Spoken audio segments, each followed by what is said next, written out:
Welcome and thank you for joining us today as we share the barriers that exist in the organic beef supply chain in Canada and explore strategies to overcome those barriers. I'll start by introducing myself. I'm Marla Carlson and I am chair of the Organic Value Chain Advisory Committee and moderator for today's session. We are pleased to offer the webinar in French. If you would like to access the French channel, you can do that by clicking on the interpretation button or label on the bottom right of your screen. Canadian Organic Growers Office is located in the traditional unceded territory of the Algonquin and Anishinaabe people. We would like to recognize the many important contributions Indigenous peoples have made and continue to make. We also want to acknowledge the injustices, both past and present, and encourage settlers to learn the history of the land, which specific First Nations inhabited it, and which First Nations currently reside nearby your place of residence. As a minimal and initial step to reconciliation, to learn more about the history of your area, please visit Whose Land. Before we begin, we're just going to go through a few housekeeping details so that you can get the most out of the webinar. So we'll just flip to, there we go. So we've gone through the interpretation bit, but just again, far right corner, if you'd like to listen to the webinar in French, it is being translated for us. If you have any questions that you would like to ask during this session, please the Q&A box. Which is again on the bottom of your screen. And we'd also like to encourage participation amongst the folks who are on the call. So you can do that in the chat function. And David has already dropped a few messages in that chat box. So also to remind you that the webinar is being recorded and will be available to you within 2 business days. And it will also be uploaded to COG's YouTube channel. So just quickly go through the agenda, which is on your screen now: presentation of the findings, presentations of proposed strategies, and then discussion. So we encourage your active participation as we go through. Just a little bit of an introduction before we get started and hand it over to Don, who that's what we're all here to hear from. So today we'll examine and discuss the challenges and opportunities with the Canadian organic beef supply chain. These findings are from the Canadian Access Project, a 2-year initiative by Canadian organic growers managed by David Mazura-Goulet as our project lead. You can connect with David in the chat. The project engaged stakeholders across the country to determine what barriers stand in the way of increasing production and sale of 6 organic crops or sectors. COG and their partners specifically examined the organic carrot, beef, blueberry, salad green, oat, and field pea supply chains in Canada. The Canada Access Project is funded by the Government of Canada through the Agriculture and Agri-Food Canada's Canadian Agricultural Strategic Priorities Program, a $50.3 million 5-year investment to help the agricultural sector adapt and remain competitive. And before we get rolling with the presentation, we're just going to throw a poll up, I believe, onto the screen and would ask if you could let us know which part of the sector you are working in. And we'll just leave that up for a few seconds to give everybody an opportunity to participate.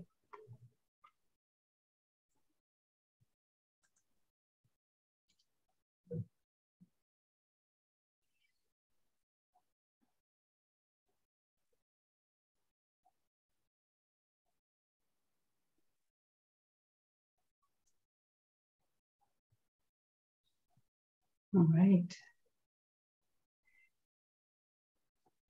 Do a quick look of the results as they come in, and we have, seems like our biggest audience is producers, which is fantastic. Welcome and thank you for being here. Followed closely by non-profits. So thank you also for being here. And then we also have processors, distributors, retailers, and government. So we have wide range of sectors represented here today, which is also encouraging. So thank you all for being here. And I think we'll close the poll. And are you going to share the results for us, David? We have.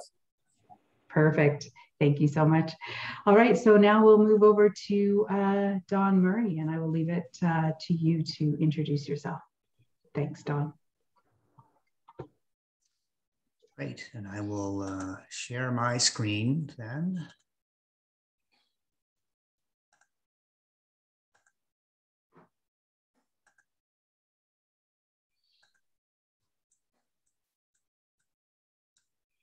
And I'm assuming my screen is now up for everyone to see. Yeah, it is. Yes, it is. Great, thanks. And joining me on this, this presentation today are my colleagues, Harry Cummings, he's in Guelph, Ontario. Christine Zwart is in Victoria, BC, and I'm based out of Kamloops, BC. So the three of us are on and involved in this presentation this morning, and have been involved in the research and data collection to date. I've been involved with Harry Cummings and Associates for going on 20 years now. We specialize in planning and development work, also program evaluation work. Have been active in the agriculture sector for many, many years. Have conducted a number of economic impact studies in Ontario. Have also worked extensively in doing work in facilitating networking between producers and other elements of the supply chain in different parts of the country. And we've also worked on behalf of the Nova Scotia Federation of Agriculture in some of their strategic planning activities as well. So working on this project, even though we haven't done extensive work in the organic sector before, we have done a fair bit of work in the agricultural sector, which is good context for doing this work in any event. I wanted to start off by just walking this group through the research methods that we went through as part of this process of looking at the barriers, challenges, and future opportunities for expanding growth in the organic sector, in this case, the beef sector. We worked with the Organic Value Chain Advisory Committee in identifying a number of stakeholders for us to reach out to participate in interviews and to hear directly from them about what they're encountering and experiencing in terms of barriers on the production side and in their interactions and engagement with other components of the supply chain, looking for those issues or areas where there's a bottleneck or other challenges that are getting in the way of them maintaining, sustaining, and potentially even expanding their existing production. So ultimately, we reached out to a total of 28 stakeholders that were initially invited to participate, and 16 stakeholders ultimately participated in an interview with us. That group consisted of 15 producers, 13 of which are currently involved in beef production. One producer was previously involved in a co-op operation. And another producer is currently involved in dairy production, and their cull cows go into the red meat supply chain. We also had an independent butcher that participated in an interview as part of that process. And at least one of the producers that we spoke with is also involved with a meat cutting processing operation. Now, several of the producers did confirm that at this time they are not certified organic, but they are following many of the organic principles. And we'll come back and touch on some of the factors around why it is that that's the case right now, that they're sort of not certified organic as part of our discussion on the challenges.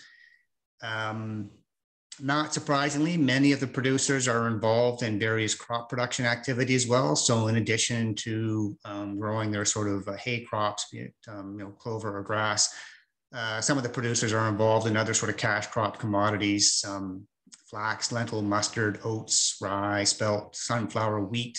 So a wide variety collectively identified by a number of producers that they're actively producing. There's also other livestock and poultry activities that several of the key contacts we identified are involved in. So in this case, some hog production, some poultry, and some egg production on the side. And at least one individual was also involved with producing vegetables. The stakeholders that we interviewed represent at least 6 different provinces: Alberta, Saskatchewan, Manitoba, Ontario, Quebec, and New Brunswick. And at least 12 of the beef producers are involved in cow-calf operations, and only one producer is exclusively involved with feeder cattle. Approximately half of the beef producers have herd sizes in the 50 to 100 head range, while several have herd sizes in the 150 to 350 head range, and one producer had a significant herd size of over 1,000 cows. As part of our sort of additional sort of observations and data collection process, there was a organic livestock poultry supply chain panel that was hosted earlier this year, much earlier this year, in Eastern Ontario. And that included a number of relevant stakeholders, including an abattoir owner, an independent butcher, retailer, a beef producer, and several other sort of industry reps representing other sort of livestock sectors, including poultry, sheep, and hog producers. Another important element of the data collection or data that we looked at involved this national survey of organic sector stakeholders. This survey was conducted in March of 2021. And ultimately, there were about 370 stakeholders that participated in that survey. 35 stakeholders were involved in livestock production exclusively, and another 68 were involved in mixed operations where they were livestock and grain operations. There were also a number of processors that completed that survey, as well as distributors as well. So again, the information that we collected there wasn't specifically focusing on organic beef, but many of the findings served to reinforce and validate the themes that emerged from our key informant interviews. Similarly, with the Guelph Organic Conference and roundtable discussion that was held last year in January, there was a focus on looking at supply chain barriers, and several of the panelists shared their observations on the barriers that they've experienced directly or have knowledge of. And there were an additional 50 attendees in addition to the panel members who were polled on a series of questions to get at the supply chain barriers in the organic sector. So again, not that this conference necessarily focused on organic beef, but the findings that were coming out of that were relevant because, again, they helped us to reinforce and validate some of the major themes that were coming out of the key informant interviews that we conducted. And I'll quickly mention as well, finally, we did an extensive document review looking at the formal and gray literature, any data that was out there that was sort of relevant for the organic beef sector, and even the conventional sector, as that's important context for understanding some of the bigger shifts that are taking place and how that sort of feeds into what's happening in the organic sector. In particular this year with the issues around the drought, ongoing drought issues, ongoing COVID-19 issues, there was a fair bit of context that we were able to pull in from the literature, and also movements that are occurring in some provinces where there are greater allowances being allowed for some on-farm slaughter activities. And I'll revisit that in a bit as we sort of get into the challenges, certainly in the processing aspect of the supply chain. So I'm going to quickly sort of go through a bit of a snapshot of organic beef production and sales in Canada. And before I sort of focus on the organic piece, maybe a bigger picture on conventional / organic combined. What is happening with beef production in Canada? We know from census data that there's approximately 60,000 farms across Canada where more than half of the farm income is being derived from beef production. Now, average herd size isn't that large for all herds. It's around 69. But many farms are really smaller scale farms. In fact, 61% of the farms in Canada, this is all beef farms, not just organic, but all farms, account for about 16% of the total Canadian beef herd. And the herd size typically is under 50 cows. Now, what we've seen trend-wise over the last 15 years or so, since 2005, there's been about a 25% drop in herd size since the peak in 2005. This sort of coincided with sort of the BSE crisis coming out of 2003 that extended over a few years. after that. But as of 2019, the total sort of Canadian herd size, all beef animals, conventional and organic combined, was about 12.2 million. And that dropped by about 1 million to 11.2 in 2021. About 85% of the beef cow population is in Western Canada. And the total farm gate sales roughly with beef in Canada right now is at about $8.2 billion. So when we look at the organic side of this equation, though, it is difficult to come up with a comprehensive view of organic beef production. The data is a bit sketchy. It's available in different sort of, whether it's in different forms, whether it be the number of producers or the number of livestock. And we're sort of working with COTA right now, the Canadian Organic Trade Association, to come up with and try to determine a better estimate of what the numbers look like for the amount of production and the size of herds that are out there.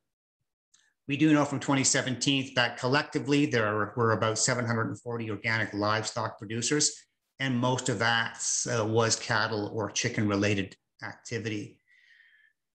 But we also know that the organic beef accounts for a fairly small fraction of the total beef sales generated through retail chain grocery stores in Canada. And this clearly represents a significant opportunity for potential market growth. Now, the sales data that I've profiled here on the right-hand side of this slide, you have to keep in mind that this is for the major chain stores. This would include elements such as Sobeys and Loblaws and Metro, and as well as Walmart and London Drugs. It does not include Costco and Whole Foods. Some of the retailers are not able to provide or are not willing to provide data. And so we have to recognize that this is only a partial profile of sales activity. And it's the retail component, right? So this is not direct marketing off the farm. This is just what's going through these major retail stores. So it gives you a sense that, again, we're really sort of a tiny sort of amount or proportion of overall fresh beef. The organic component is quite small. As I've indicated there, 3.16 million sales of fresh organic beef products, or approximately less than 1% of total fresh beef sales in retail grocery stores. Just over 50,000 in sales of fresh organic, frozen organic meat patties, and just over 78,000 in sales of other frozen organic beef products through those main chains. I guess I quickly also mentioned we had a look at what was happening in the U.S. to give us a sense of, how do we compare relative to what's going on in the U.S. Scenario. So not unexpectedly, we have a relatively small organic livestock sector compared to the U.S. There was something like in 2019, about 533 farms had certified organic beef cows, and another 3,600 farms had other certified organic cattle, including organic bulls, beef calves, replacement milk heifers, and so on. And we know from the gross value of sales estimates in the US, with those numbers provided, that the value of the organic beef cows was approximately 9.1 million, and the value of other certified cattle sales was approximately $218 million. So again, as we sort of continue to have a look at the organic data that we're able to get through with COTA, we're going to come up with some kind of a projection and estimate of what that value is for the Canadian component. But it is still at this point something of a work in progress. So let's start to go through here and have a look at some of the barriers that we've identified through our consultation and the other data that we've had a look at. And at this point, I want to emphasize, we're not prioritizing these. This is something that we'll probably approach as we sort of look at getting into the final reporting details. But at this point, really just wanted to present, here are the barriers that we've encountered and wanted to share with the group this morning. So one of the consistent issues that came up in our discussions was this issue of there being a severe limitation on the availability and or high cost of quality certified organic feed. That includes both the fodder, the hay element, and the pasture land. Now, while beef producers are generally attempting to be mostly or entirely self-sufficient in terms of having sufficient fodder, it is not uncommon for them to encounter shortages at times. And in particular, the last few years and this year, with drought conditions, it has severely impacted hay production and pasture growth, resulting in shortages. Another issue that was raised as part of our discussions was the fact that wildfires can have a significant impact on the area of available pasture land, and it can take up to 2 years or more for that pasture land to grow back before that land can be grazed. Many of the producers confirmed that they have relied on external suppliers at times of feed shortage to at least meet a portion of their total feed requirements. But again, this can be quite challenging given that there could be issues around the availability, which is quite limited. It could be also a matter that the feed is less than ideal quality, or in fact, it's the case that it is because it's in short supply and it's organic, it is costly. And it's especially costly if that organic feed has to be transported any great distance. Several of the producers that we mentioned, that we interviewed, mentioned that the availability of organic feed and pasture land has been impacted by land that was traditionally used for hay production, increasingly being converted to higher paying cash crops. Right? So it is difficult for hay to compete with the returns being made on other commodities. Interesting, though, we know that we heard from, or when we were looking at the literature, there appears to be, a large majority of the forages that could be considered in Western Canada might be considered as uncertified organic, given that there is no application of commercial fertilizer and no herbicide, no pesticides. So it seems that there is this pool of, or resource of potential fodder, pasture land, but it's just a matter that it is not sort of certified organic at this time. We also know that there are a couple of facilities that produce organic forage pellets, one being based in Saskatchewan and one in Ontario, in terms of supplying that type of material. Another issue that the producers raised with us was that it's difficult to know who exactly has organic hay for sale or pasture land for rent, right? So the information is not sort of readily accessible. It's hard to find, and it seems that this network is underdeveloped. And unfortunately, when sourcing organic feed is not feasible or practical, producers are typically responding by reducing the size of their herd and or sourcing non-organic feed and pasture land. So basically switching from an organic stream to a natural stream because of that, the organic shortage. Several of the producers reported that they're working with or examining regenerative farming practices and or other certification practices or standards, such as grass certification or humane certification. That may not strictly, these are not strictly organic certifications, but they do align with many of their personal values and interests on sustainable farming and provide another form of credibility while providing greater flexibility when working within the organic certification parameters is not viable in their particular scenario. A couple of other issues that we heard around organic inputs, a couple of producers mentioned that it's difficult for them to access or source some of their organic feed supplements from local suppliers. Specifically, salt blocks was an issue in terms of trying to get something that was local and affordable. And we also heard that it was difficult for some producers to source the desired variety of certified organic seed. And there's also a cost issue with that as well. So many producers are relying on non-organic untreated seed, which is permitted when it can be demonstrated that the organic seed cannot be procured. And while this approach does enable organic producers to access their preferred varieties, it does raise issues with ultimately with the organic integrity for continuing to rely on uncertified, untreated seed.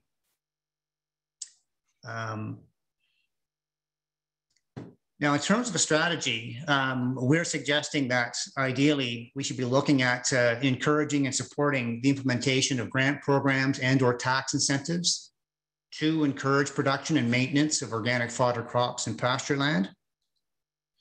And also we would suggest that we need to encourage and support collaboration, encourage certifying bodies to offer a matching service to connect organic feed buyers and sellers. If this could be an additional service that certifying bodies would take on, I think it would help facilitate that connecting and interconnectedness to help those in need of an organic feed source link with those that have some availability or surplus.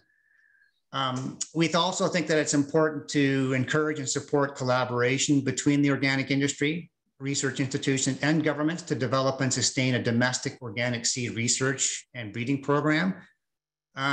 Just to ensure that, some form of domestic organic seed research and breeding program is in operation to ensure that varieties are optimal for local growing conditions and that they're resilient to disturbance such as climate change, and that this organic seed is accessible, affordable, et cetera, for producers. We think it's also important that we encourage and support farm supply stores and agents in identifying and sourcing organic inputs for their farming community region.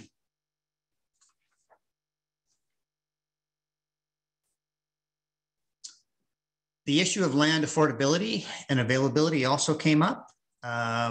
So producers mentioned that the cost of expanding their existing land base is prohibitive due to high land valuation. For example, we heard that the market price in Western Canada can be as high as 1.5 times the assessment value for cultivated and pasture land.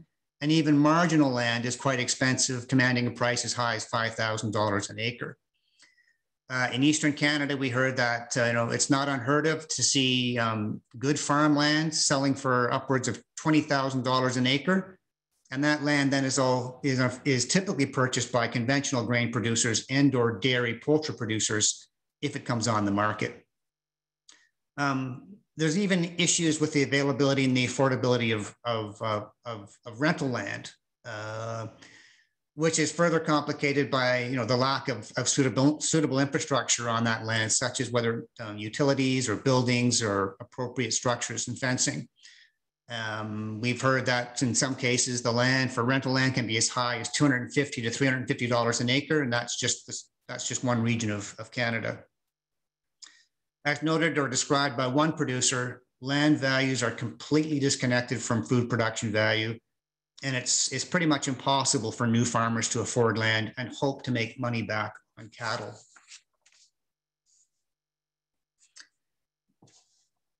Now, this issue of land availability and affordability came up strongly also in the National Survey of Respondents. So it was flagged also by the Guelph Roundtable. In terms of a strategy, we're suggesting that we need to develop and support land matching programs to help organic producers find land to purchase or lease, and ensure that that service is offered in conjunction with other relevant sort of business support services. Now, when we look at this, we can sort of think of an umbrella of activities that we might sort of consider pursuing, such as farm linking, where we're pairing new organic farmers with retiring organic farmers to make sure that land transitions to the next generation, even where there's no sort of family bond that exists. And also considering looking at where retiring farmers can mentor young farmers to ensure that that business remains viable, and then transfer that ownership at some point through a financing arrangement. Also looking at cooperative farming ventures where potentially we're pooling a group of young farmers to come together where they gain enough capital to buy or lease the farm that they can share. Also maybe some consideration around farmland trusts. So this might be a community or a conservancy group that comes together to raise the funds to purchase environmentally important and historic and imperiled farms, and then rent that land back to farms or young farms. And maybe perhaps to a long-term lease that will allow them to invest in equipment structures and so on. And finally, maybe looking at farm incubators. This is the case where maybe land is set aside by a local government or a municipality or an institution such as a university. And again, is used to help first-time farmers get started where they can rent the land for a defined period. And in this case, maybe just gain experience before they move on to a next stage of farming.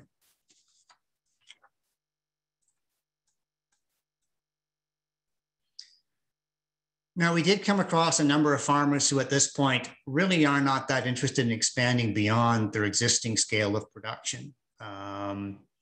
They pretty much confirmed that their primary concern at this point is maintaining their existing scale, and their focus really is on fine-tuning efficiencies for the existing operation, maintaining a herd size that aligns with the carrying capacity of their land base at this time, and also their limitations of whatever they, what they have in terms of available labor. So they're already at a point where that is the scale that they're sort of pretty much committed to. Now, the producers that we spoke to are aware of the importance of succession planning, but typically it's not something that they're investing time in at this moment. Some producers are approaching retirement and some have young families. Those that are getting close to retirement aren't really sure what direction to take at this time, and that might involve maybe transitioning to other family members or a beginning farmer, or even maybe looking at share farming.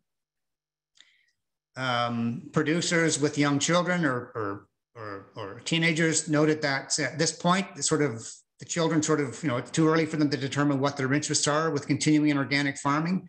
But interestingly, we heard from producers saying that it might be the case that their kids have an interest in doing the crop aspect, but not so much the cattle, just given the range of uncertainties and challenges with raising livestock.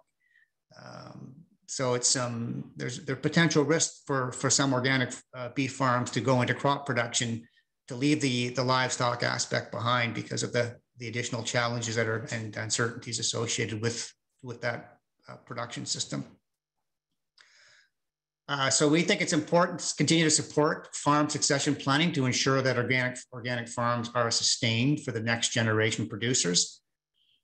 And we think it's also important to reach out to the newcomer population and Indigenous communities to explore potential investment opportunities with those groups to get behind the backing and the growth opportunities in organic farming, right?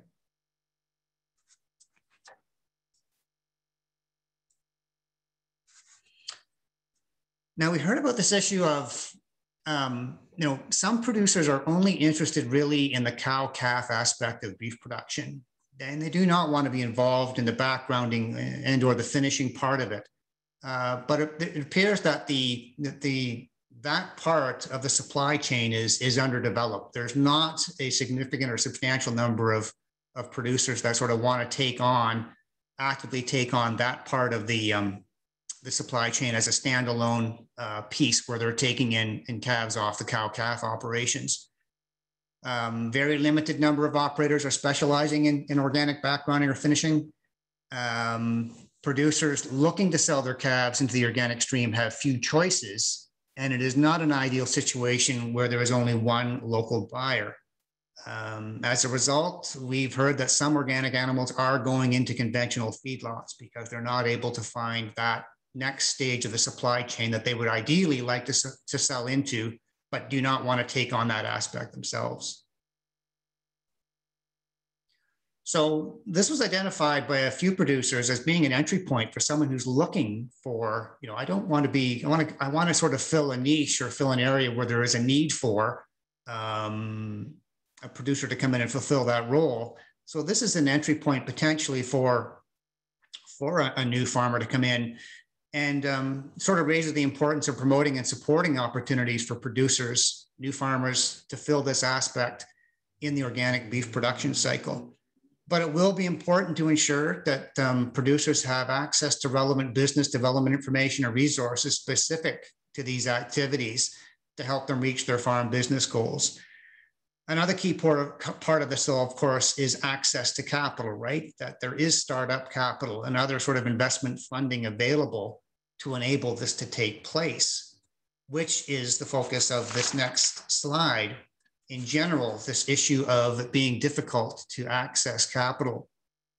It typically takes many years to build up a herd of cattle, and expanding the herd by purchasing organic cattle is challenging, especially when there is a limited availability and the animals command a premium price. As noted by one particular producer, the investment to maintain a few hundred head of cattle on a farm at one time is a tremendous amount of money.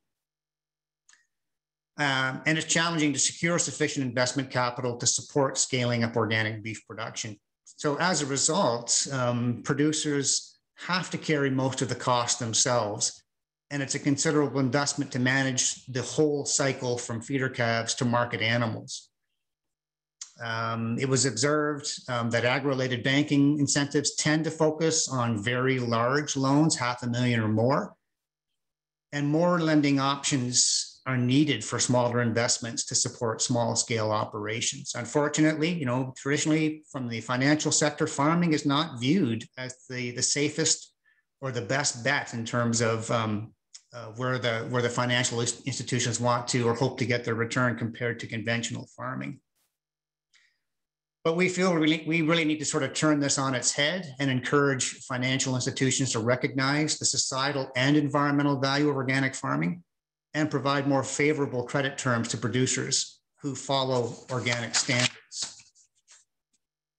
Really, ideally, financial institutions should be providing more favorable credit terms to producers who follow organic standards. And in fact, the government should be getting behind providing incentives to banks based on societal and environmental benefits and savings realized through their portfolios. I think there's also a role here as well, though, for industry stakeholder groups to provide producers with tools to help them balance their financial production and environmental performance.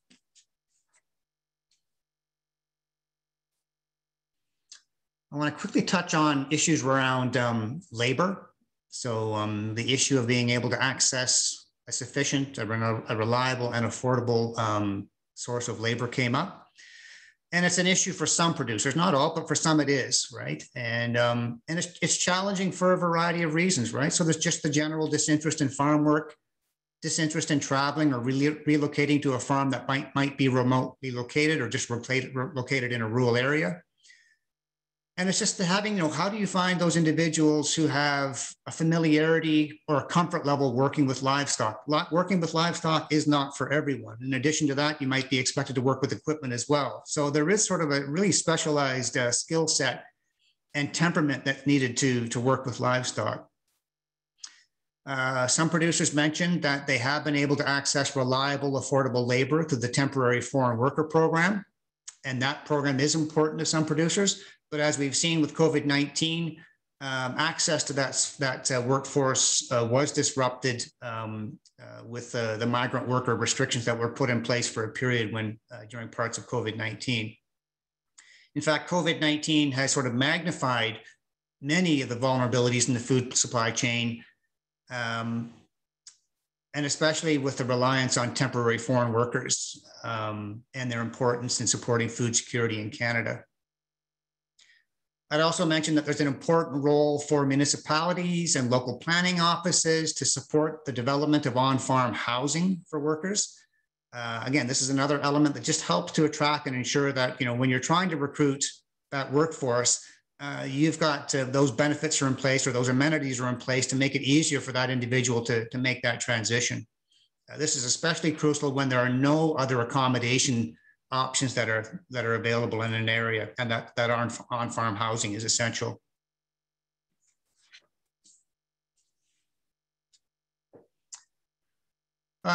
So it's an issue really of, it's probably easier. We always think it's easier to sort of, once you've hired someone to keep that person on the farm than to have to continue to sort of have to go out there and recruit and rehire.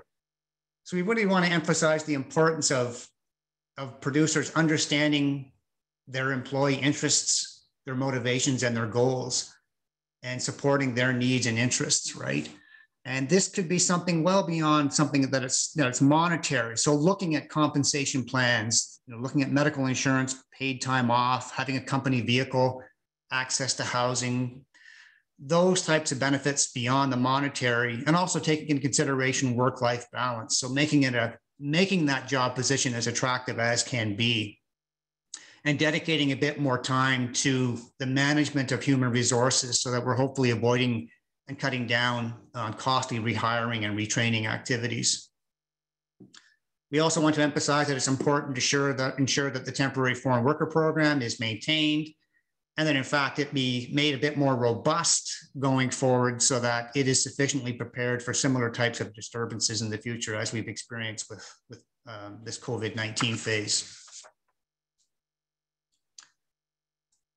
Right, I want to touch on limited abattoir capacity. I'm sure many of you were wondering when we were going to get to this. So this was a big issue that came up repeatedly in our discussions. It came up repeatedly in the literature and the documentation that we looked at. And it is not a new issue or challenge at all. This is a long-standing issue with the supply chain in Canada and as it relates to the meat sector. The conventional beef production has been encountering abattoir capacity issues for a long time, and options are especially limited for organic beef producers as certified organic abattoirs are relatively few in number and or distantly located, right? So as a result, we're seeing that organic cattle are being put through conventional abattoirs.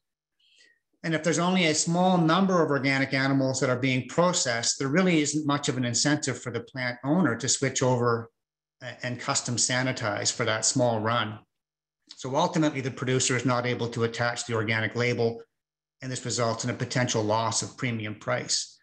Now, interestingly, we did hear from producers who said, who are involved in direct marketing and that their meat is going through a local abattoir that is not able to that is not certified organic. But they emphasized, that their customer base is sufficiently familiar with their organization and their on-farm organic practices. And for them, not having that certified label in there is not a deal breaker. It's not a great concern to them. In fact, the consumers seem to be quite strongly attached to the fact that that meat is locally produced as being sort of a key interest for them. I'd also mentioned that the shortage of abattoirs leaves producers vulnerable to plant closures and also to the demands and the conditions of a particular plant owner, if that's the only option that's local. Many of the producers mentioned that pre-booking space at the abattoir is essential. In some cases, producers are booking up to 8 months or 12 months or even more in advance.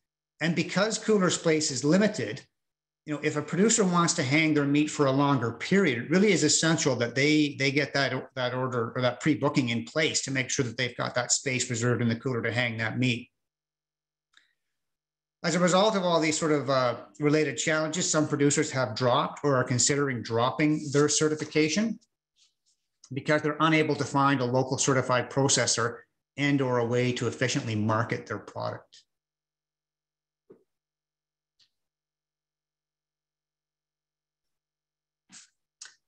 But we feel that the opportunity for growth within the the processing industry is significantly restricted despite the high demand for services.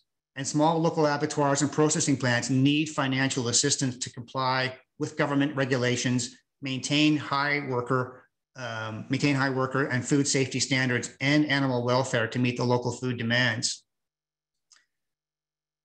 Now, the meat processing industry itself is also encountering difficulties finding qualified staff for their plants, even at their current capacity. And some older owners have indicated that they are more interested in retiring at this time than expanding their abattoir capacity. So this is going to continue to sort of maybe result in some decline in capacity unless these businesses can transition to new owners.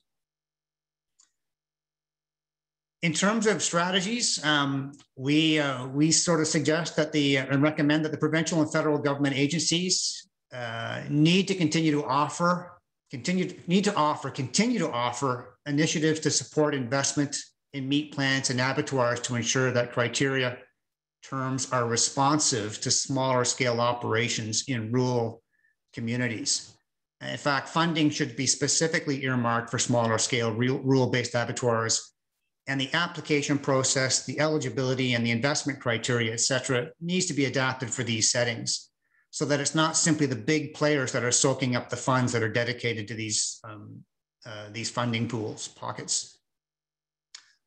We're also suggesting that provincial government agencies need to support alternative meat processing opportunities such as licensed mobile abattoirs and on-farm slaughtering and butchering. I'll share a couple of links with this group as we get to the end of this presentation. I'll put them up in the chat box. Alberta and BC have recently sort of modified their regulatory environment to allow for some of this activity. Some very interesting stuff happening there. And also I know that there's other provinces that are interested in adopting some of these types of policies. But in BC, for example, they have a couple of licensing options where an individual farmer can either in a farm gate license can slaughter on farm up to 5 animals a year. And then if it's a farm gate plus license, can slaughter up to 25 animals on their property in a year with certain protocols, requirements in place as part of that process. And again, I'll share the details on that at the end of this presentation, and we elaborate on that in more detail in our report. But it's encouraging to see some of the provincial governments getting behind this and opening up these opportunities for smaller scale processing activity on farm.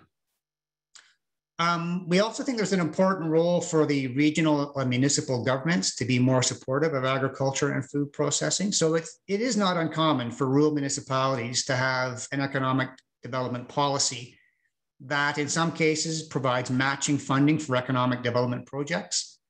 And we need to get behind these governments in considering the value added opportunities associated with agriculture and support the same kind of investment approach with value-added opportunities in agricultural processing, especially in light of the growing awareness and interest in the importance of local food and food security.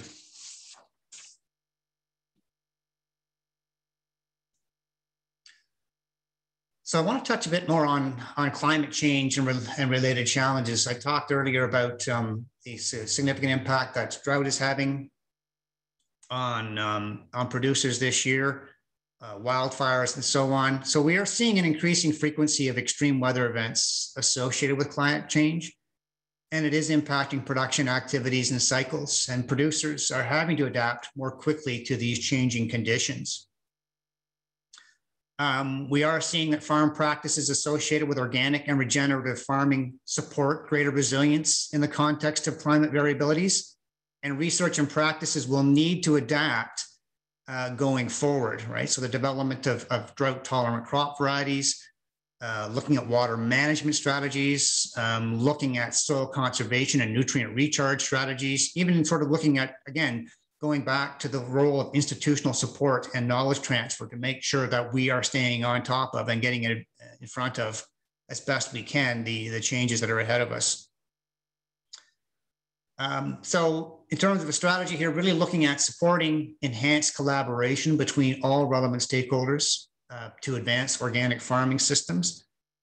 Producers really need to be informed about climate adaptation best practices, and it's important to build the knowledge base and confidence of producers to understand climate change events and appropriate practices. When I was sort of looking through the documentation literature and building that sort of the background profile for the report, I came across some commentary from industry stakeholders in Saskatchewan, and they are anticipating that because of the drought situation, they're anticipating that upwards of maybe 50% of the beef herds in Saskatchewan will be sold to slaughter due to the drought conditions. So this has severe sort of long-term consequences for the depletion of herds. As cows being taken out of the herd this year, there will not be calves in the spring as a result of that herd depletion.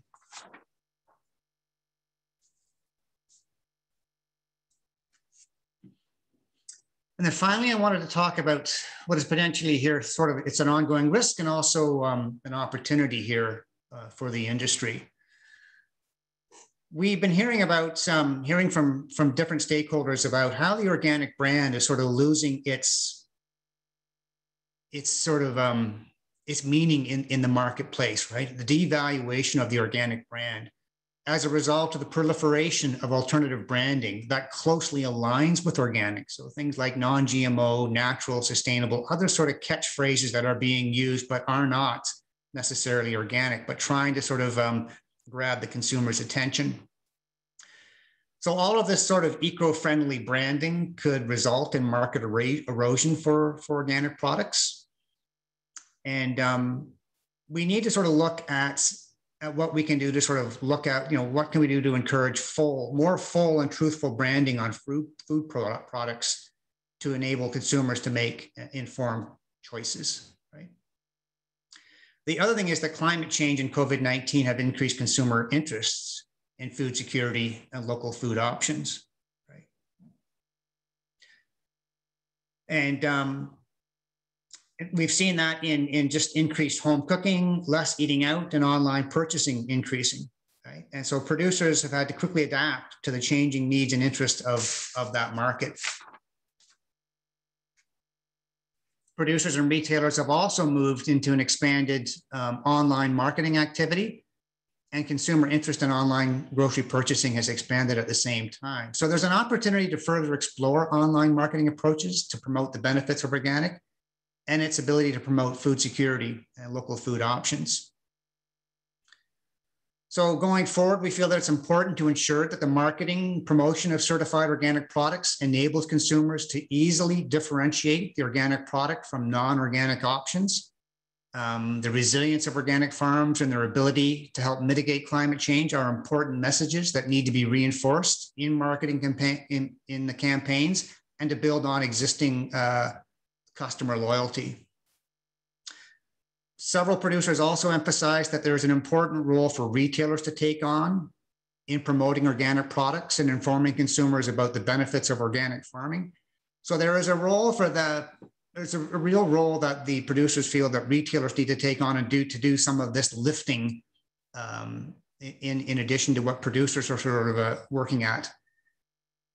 And producers also have recognized that we need to look at creative ways to help retailers break out of their customary selling and pricing approaches, right? So that they are enabling consumers to opt into organic options. And maybe this might mean something, for example, an example of a producer provide where they're working with a retailer where they're allowing the customers to pay a premium price if they want to support organic producers and sustainable farm practices. So it gives them the option to begin to sort of have an affordable way in, and then if they want to commit and add a premium price on that, they can. And then of course there'll be, we're going to emphasize that there's an important role for relevant provincial and federal government agencies to monitor and regulate all of these sort of eco-friendly marketing claims to ensure that they are truthful and not misleading. So with that, we'll open this up for questions and discussion. And I'm also going to sort of just stop sharing here, and I'll post in the chat a couple of links to the on-farm licensed slaughtering documentation for Alberta and BC.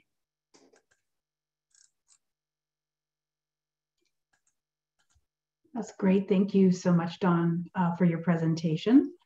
We really appreciate that. I have a couple of questions here, or one anyway. I was just looking at my clock, and we're 55 minutes before the top of the hour. So we have about 5 minutes before the end of the webinar.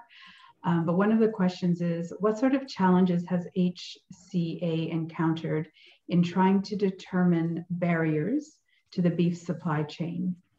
And do you have any suggestions on how we report and collect information going forward as a means to keep sort of on top of what's going on in the sector? My first take on that is that it's not a one size fits all kind of thing. Producers are doing different things on their farm. So as I said, we can't say there's a typical organic beef farm. Some of them are involved in grain production. Some of them are involved in vegetable production. They have different herd sizes. They have different marketing approaches. So the real trick for us in sort of coming up with a strategy going forward is, how do we sort of customize or specialize this for an organic beef sector in general versus being more strategic around, if your operation is sort of specialized or customized in this area, what can I take out of that for my needs to help my operation grow or even to sustain its existing production? So The challenge has sort of been the variability in what a beef operation looks like, an organic beef operation looks like in Canada. Right. Okay. Well, thank you. Thank you for that. And since we're coming to a close, or we're ending our hour, I think we'll leave it with that one question for today.